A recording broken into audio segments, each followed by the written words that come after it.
अस्सलाम वालेकुम नाजरीन। आज का हमारा जो वीडियो है यह है सादा मौसीकी तरक्की पजीर मौज के बारे में। फ़िज़िक्स का जो फर्स्ट पेपर है उसमें एक चैप्टर है मौजों का इंतबाक, और उसमें एक सवाल फाइनल एग्ज़ाम्स में 4 मार्क्स के लिए आता है। तरक्की पजीर मौज किसे कहते हैं और सादा मौसीकी तरक्की पजीर मौज की मसावत अख़ज़ कीजिए और उसकी मुख्तलिफ़ शक्लें जो है कलमबंद कीजिए। तो इसमें हम देखेंगे कि सादा मौसीकी तरक्की पजीर मौज क्या होती है। तो इससे पहले ये टॉपिक हमारा हो चुका है। तरक्की पजीर मौज ऐसी मौज जो किसी दी हुई सिमत में मुसलसल सफ़र करती है, वो तरक्की पजीर मौज कहलाती है। तरक्की पजीर मौज यानी प्रोग्रेसिव वेव, यानी जो मुसलसल आगे बढ़ती रहती है। तो जैसे ये शक्ल में आप देख सकते हो, एक मौज है जो मुसलसल एक्स महवर की मस्बत सिमत में आगे बढ़ रही है, तो ये एक तरक्की पजीर मौज है। और जब ये मौज वास्ते से गुज़रती है तो वास्ते के जो ज़रात है वो अपने औसत मुकाम के गिर्द जो है इर्तियाश करते हैं, यानी औसत मुकाम के दोनों तरफ वो इर्तियाश करते हैं। और उनके जो इर्तियाश है वो सादा मौसीकी इर्तियाश हो तो उस मौज को हम सादा मौसीकी तरक्की पजीर मौज कहते हैं। इसके बाद में सादा मौसीकी तरक्की पजीर मौज की मसावत। तो देखिए, हम फ़र्ज़ करते हैं कि कोई सादा मौसीकी तरक्की पजीर मौज है जो ख़त इशाअत पर मस्बत एक्स महवर की सिमत में सफ़र कर रही है, और मौज के ज़र्रात का जो इर्तियाश है ये वाई डायरेक्शन में है।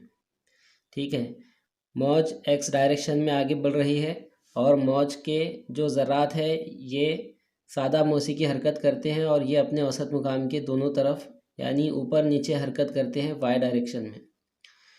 तो किसी लम्हा टी पर मबदा पर मौजूद जो ज़र्रा है इसके हटाव की मसावत क्या होंगी? इसके हटाव की मसावत होंगी y is equal to a sine omega t. ठीक है, ये सेम चीज़ जो है हम इसको पिछले चैप्टर में एहतजाज जो चैप्टर है उसमें हम इसको डिटेल में पढ़ चुके हैं। उसमें हमने देखा था कि एक ज़र्रा सादा मौसीकी हरकत करता है यानी लीनियर एसएचएम करता है, और वो एक्स डायरेक्शन में औसत मुकाम के दोनों तरफ हरकत करता है। तो उसमें एसएचएम करते हुए ज़र्रे के हटाव की मसावत को हम लिखते थे x is equal to a sine omega t. तो उसमें जो है ज़र्रे का हटाव एक्स डायरेक्शन में होता है, इसलिए वहाँ पर हटाव की मसावत को एक्स से ज़ाहिर किया जाता है। लेकिन इस सादा मौसीकी तरक्की पजीर मौज के जो ज़र्रात है इसमें ये ज़र्रात अपने औसत मुकाम के दोनों तरफ वाई डायरेक्शन में हरकत करते हैं। तो यहाँ पर जो हटाव है इसको हम वाई से ज़ाहिर करते हैं, इसलिए मबदा पर मौजूद जो ज़र्रा है इसके हटाव की मसावत होंगी y is equal to a sine omega t. अब चूँकि ख़त इशाअत पर हर आगे वाले ज़र्रे की हैयत हर पीछे वाले ज़र्रे की हैयत के मुकाबले कम होती है। ये जैसे हमने इससे पहले एग्ज़ाम्पल हमने देखा था। फ़र्ज़ करते हैं कि एक मौज एक्स महवर की मस्बत सिमत में आगे सफ़र कर रही है, और इसके कुछ पॉइंट्स जैसे ए बी और सी को हम तस्वुर करते हैं। तो इसमें हम देखते हैं कि बी पॉइंट जो है ये सबसे ऊंचे मुकाम पर है, यानी ये फराज बना रहा है और ये 90 डिग्री पर है। तो इसका जो फेज़ है वो 90 डिग्री है, यानी इसकी हैयत 90 डिग्री है। और सी पॉइंट जो है ये अभी एक्सट्रीम पोजीशन पर पहुंचने वाला है, यानी 90 की तरफ बढ़ रहा है। तो इसका जो फेज़ है ये 90 से कम है, यानी इसका फेज़ होगा 70 या 80। ठीक है, तो सी की हैयत बी के मुकाबले कम है। इसी तरह से ए पॉइंट जो है ये बी से ए पॉइंट जो है ये 90 को क्रॉस कर चुका है और ये 180 की तरफ जा रहा है। तो इसका जो फेज़ है 90 से ज़्यादा है, यानी बी का फेज़ ए के मुकाबले में कम है और सी का फेज़ बी के मुकाबले में कम है।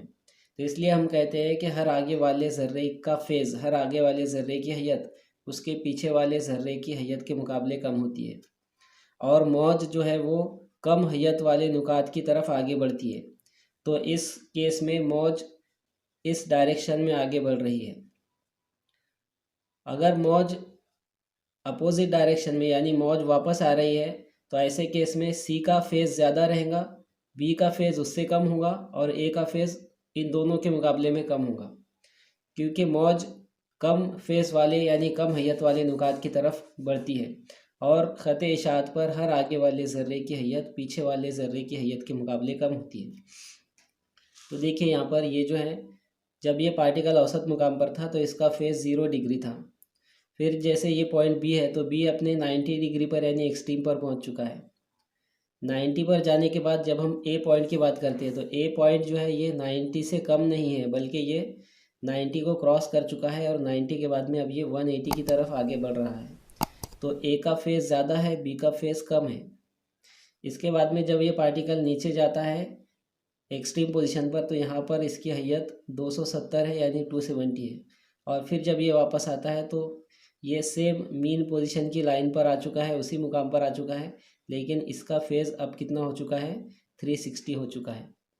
तो इसलिए अगर कोई ज़र्रा मबदा से x फासले पर नुक्ता r पर मौजूद है तो इसकी हैयत मबदा पर मौजूद ज़र्रे की हैयत के मुकाबले में कम रहेंगी।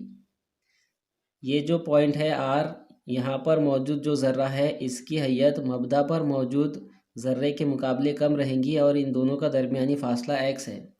इसलिए नुक्ता r पर मौजूद ज़र्रे के हटाव की जो मसावत है इसको हम लिखेंगे y is equal to a sine omega t, और इनके दरमियान में जो हैयत का फ़र्क है, हैयत की जो कमी है, इसको हम डेल्टा से ज़ाहिर करते हैं और उस डेल्टा को हम यहाँ से माइनस करेंगे। तो ये है मसावत नंबर 1।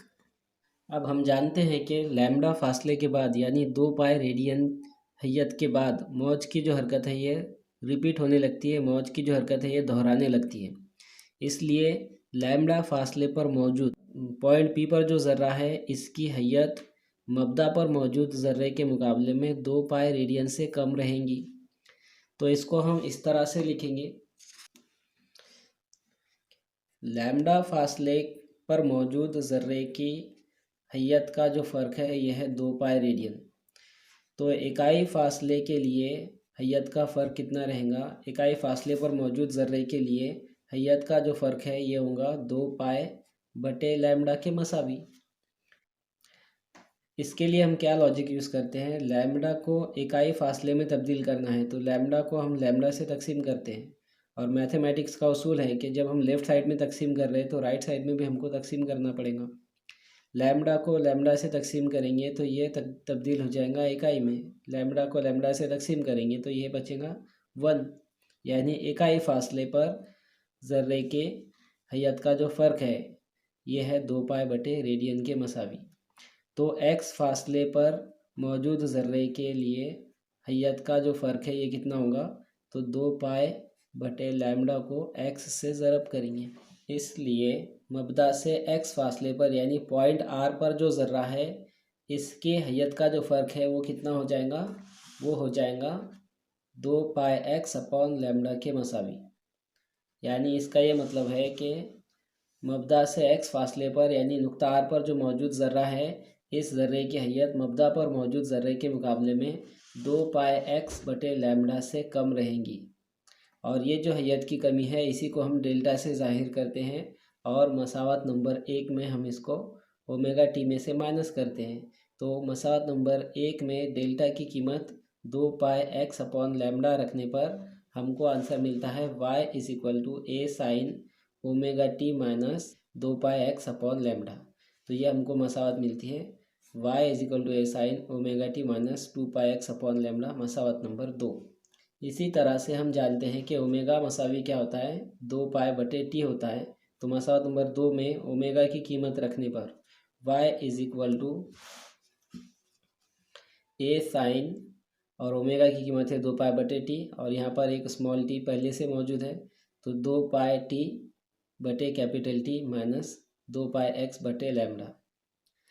और यहाँ से 2 पाई को हम मुश्तरिक ले सकते हैं तो y is equal to a sine 2 pi को कॉमन ले लिया तो यहाँ पे बचा t by t minus x upon lambda.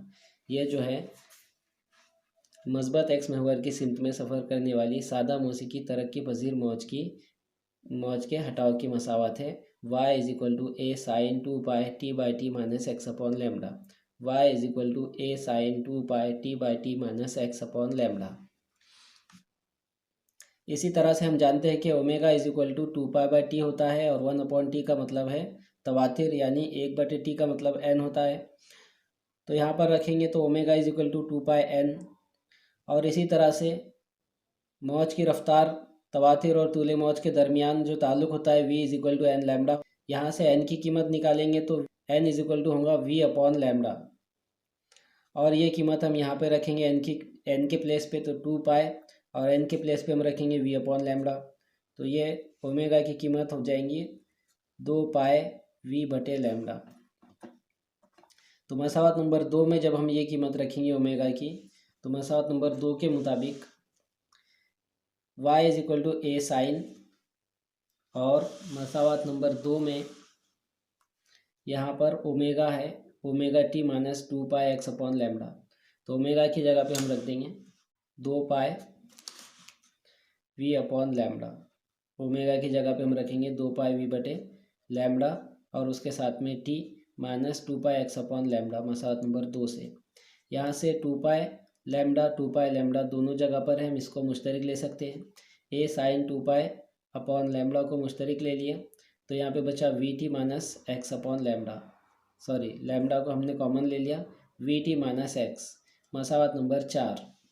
इसी तरह से हम जानते हैं कि n इज इक्वल टू क्या होता है 1 अपॉन टी होता है, तो मसावत नंबर 3 1 अपॉन टी की जगह पर हम n रख सकते हैं। तो मसावत नंबर 3 के मुताबिक यहाँ पर जो t अपॉन कैपिटल टी है यहाँ पर हम n रखेंगे, तो मसावत नंबर 3 बदल जाएगा, और y is equal to a sine 2 pi, जो small t upon capital t था वहाँ पे हमने रख दिया n, तो n t minus x upon lambda, ये है मसावत नंबर 5।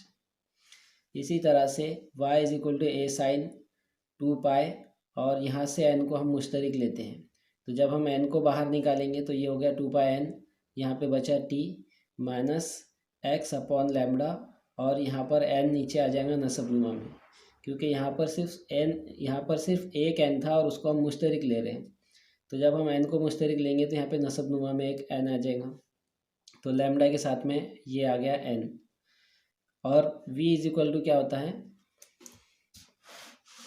n लैम्डा होता है, तो n लैम्डा की जगह पे हम v रख सकते हैं, तो ये मसावत होंगे y is equal to a sine 2 pi n t minus x upon v। तो यहाँ से मसावत नंबर 3 से लेकर मसावत नंबर 6 तक ये जो है ये तमाम सादा मौसीकी तरक्की पजीर मौज की हटाव की मसावतें हैं।